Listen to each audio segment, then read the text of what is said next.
The house was dark when I pulled into the driveway, not the kind of dark that means everyone's asleep. The kind that means something is wrong. My fiancé's car was gone. The lights I'd left on in the kitchen were off. And sitting on the front porch in the February cold was my mother, still in her good coat, her hands folded in her lap like she was waiting for a bus that was never coming. I had 212 guests arriving at the Elmwood estate in 45 minutes. What I did in the next hour made the local news in 3 provinces. Let me go back to the beginning, because none of this makes sense without it. My name is Sloan. I'm 31 years old. I'm a licensed structural engineer with a firm in Ottawa, and I grew up in a 2-bedroom apartment in Vanier with my mother and my grandmother, both of whom worked double shifts at the hospital.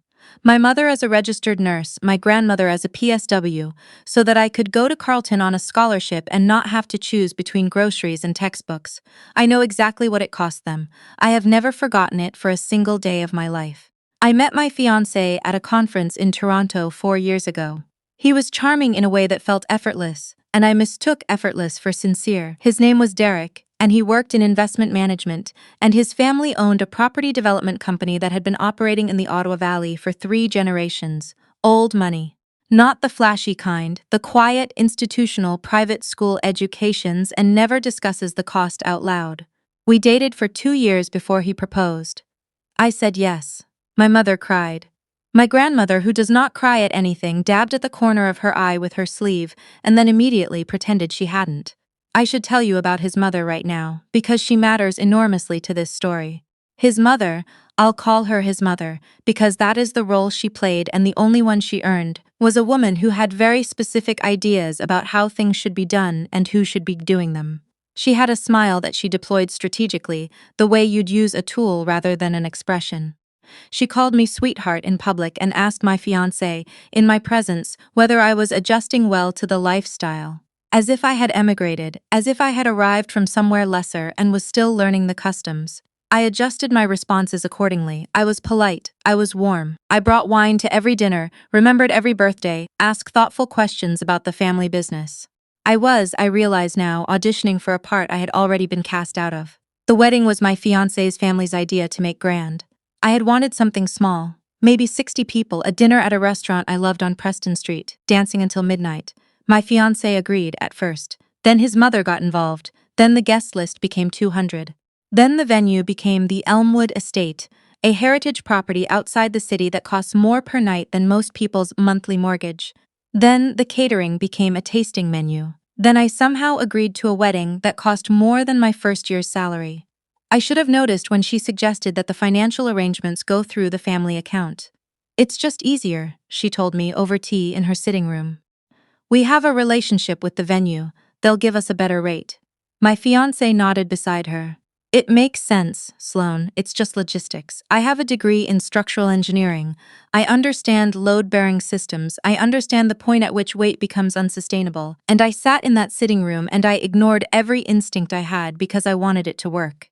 I wanted to believe that the family who'd raised the man I loved was capable of extending that love outward. I transferred my portion of the deposit, $48,000, into an account his mother provided. This represented nearly 18 months of careful savings. My mother contributed $8,000.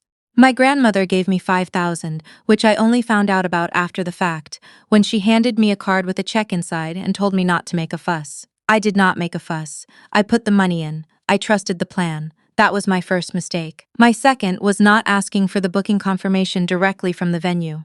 The week before the wedding, I was finishing a project deadline, a pedestrian bridge design outside Gatineau, and I was operating on 5 hours of sleep and an unreasonable amount of coffee. I texted his mother twice asking for the final vendor schedule. Both times she replied that everything was under control and I should focus on enjoying the process. I focused. I finished the bridge. I went for my final dress fitting with my mother and my best friend Petra, who drove up from Kingston specifically to be there and who spent 40 minutes making the seamstress laugh so hard she nearly dropped her pins. It was a good afternoon, one of the last uncomplicated ones. The morning of the wedding, Petra helped me get ready in the hotel room we'd booked near the venue. My mother arrived at 9 with a grocery bag full of snacks, because she is constitutionally incapable of going anywhere without feeding someone. My grandmother sat in the armchair by the window and watched us with the expression she gets when she's storing a memory. Very still, very quiet, like she's pressing the moment into a book. At 12:15, I tried to reach the venue coordinator to confirm our arrival time. No answer. I tried again at 12:30, straight to voicemail. Petra said it was probably just the day of chaos. I agreed. I redid my lipstick. I told myself that 212 people did not organize themselves into buses and drive 40 minutes out of Ottawa without a functioning venue waiting for them. At 1 o'clock, my phone rang. It was a number I didn't recognize, a 6 and 13 area code, but not saved. Is this Sloan? A woman's voice. Professional, slightly careful. Yes, this is Marguerite. I'm the events manager at the Elmwood Estate. I'm calling because we have a situation and I wasn't sure you were aware of it. I remember the exact quality of silence in that hotel room. Petra stopped mid-sentence. My mother looked up from her phone. What kind of situation? I asked. The booking under your name was cancelled 8 days ago, Marguerite said. I assumed you knew. The cancellation came from the account holder on file. We've refunded the deposit to the original account. I'm so sorry if this is news to you.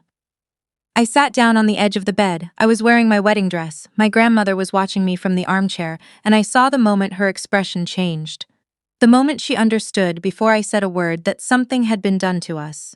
Marguerite, I said, and my voice was very steady, which surprised me. I need you to tell me exactly what account the refund went to. She gave me the name on the account.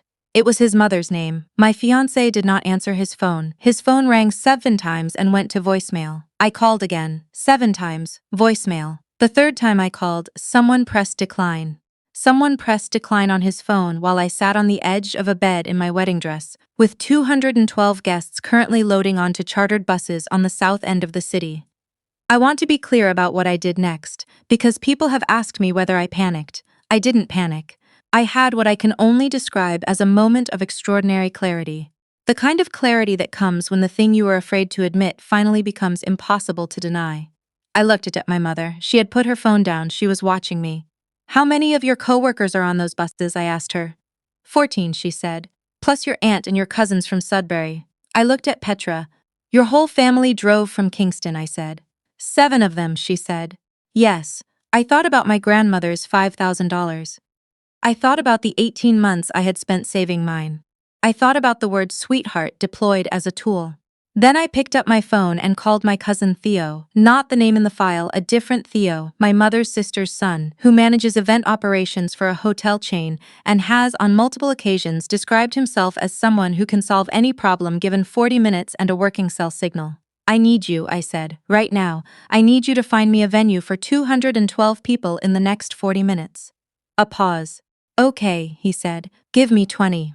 I should tell you what I did while my cousin made calls. I am, by profession, someone who reads documents, contracts, structural assessments, site reports, liability clauses. I have spent the better part of a decade understanding that the paperwork is where the truth lives. I opened my email. I went back through every thread I had with his mother about the wedding arrangements. I found the original wire transfer confirmation. I found the name of the account. I found the date of the cancellation. 8 days before the wedding, exactly as Marguerite had said. Then I called my own bank. I explained what had happened.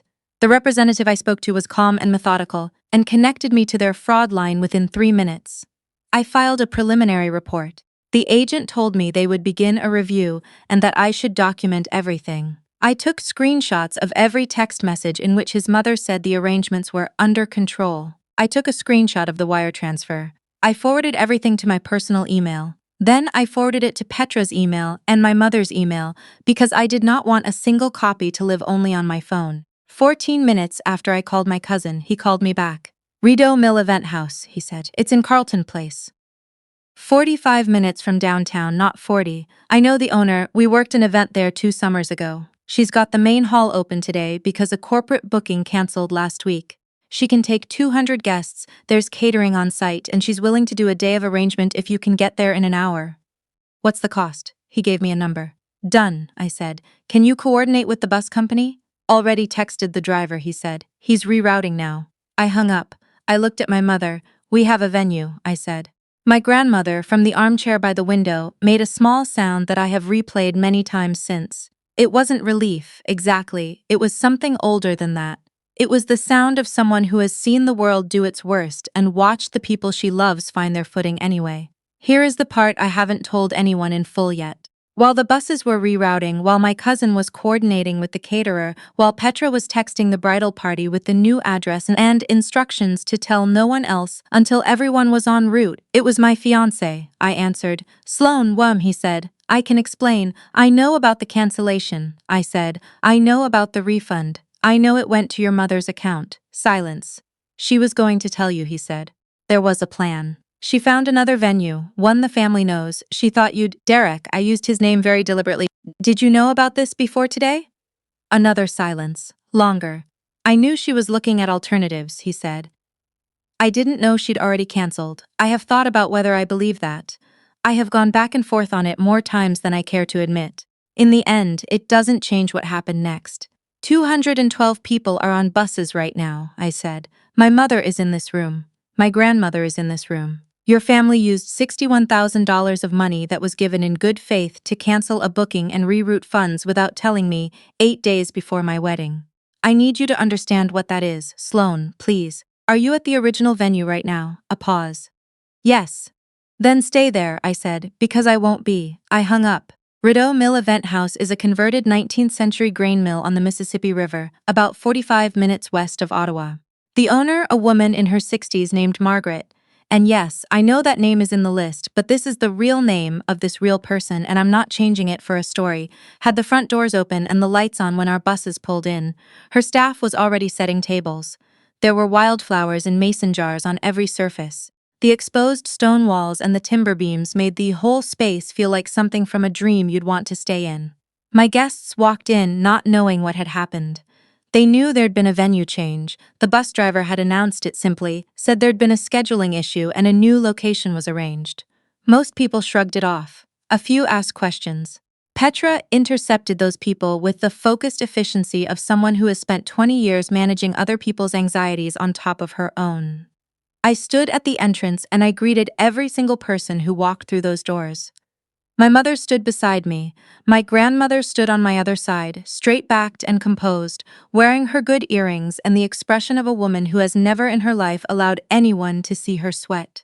2 hours into what turned out to be the best party I have ever attended, a local news crew arrived. I need to explain how that happened.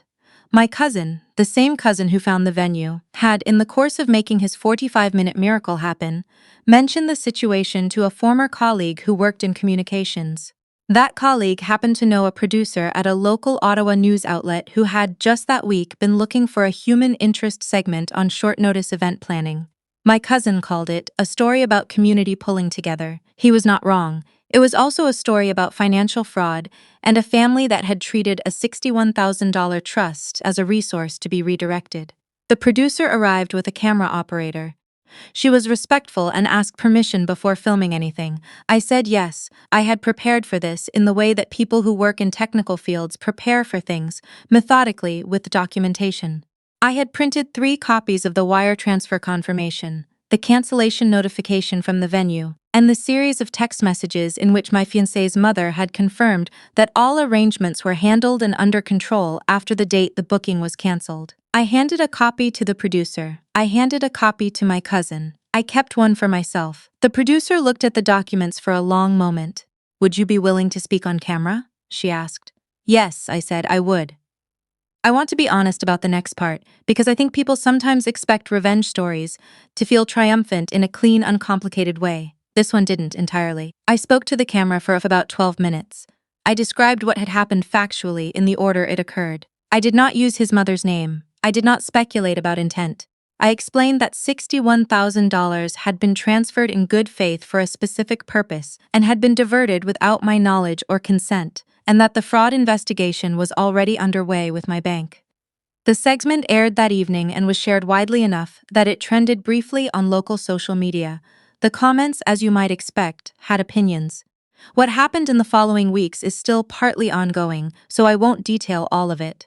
What I can tell you is that my bank's fraud team concluded their preliminary review and escalated the file. What I can tell you is that my fiancé called me 6 times in the days after the wedding that wasn't, and that I returned one of those calls, and that at the end of that conversation we both understood it was over. What I can tell you is that Rideau Mill Event House gave us an extraordinary evening. The food was real and abundant. My grandmother danced twice, Petra made a toast so funny and so honest that at least 4 people cried, and that is a rare achievement. My cousin was photographed with a wildflower behind his ear and somehow made it look completely natural. At the end of the night, my mother found me standing by the river. It was dark. The lights from inside the mill were reflecting on the water. She stood beside me for a moment without saying anything, and then she said, "You handled that beautifully." I thought about telling her all the ways I hadn't, the transfer I shouldn't have agreed to, the text messages I should have pushed back on. The very natural human desire to trust the people you've decided to love, which is not stupidity and is not weakness, but which can, under certain conditions, be used against you. I learned it from watching you, I said instead. She didn't say anything to that. She put her arm through mine. We stood there for another few minutes watching the water. That night, I slept better than I had in months. I'm telling this story now because I want to say one thing clearly to anyone who might find themselves in something that looks like this. The money matters. $61,000 is not nothing. The fraud investigation is ongoing, and I'm not going to pretend it doesn't cost something. Emotionally, financially, in terms of the ordinary future I thought I was building. It costs. I'm still paying the cost. But here is what I also know: 212 people showed up for me. My cousin found a venue in 20 minutes because he knew enough people who showed up for him. The owner of that mill opened her doors because community isn't a theory, it's a practice. My grandmother danced. I did not lose a good wedding. I had one, just not with the people I thought I would. His mother sent me a message 3 weeks later. It was long and it offered several explanations, and it used the word misunderstanding 4 times. I did not reply. Some doors closed from the inside. I closed that one carefully with both hands, and I have not stood near it since.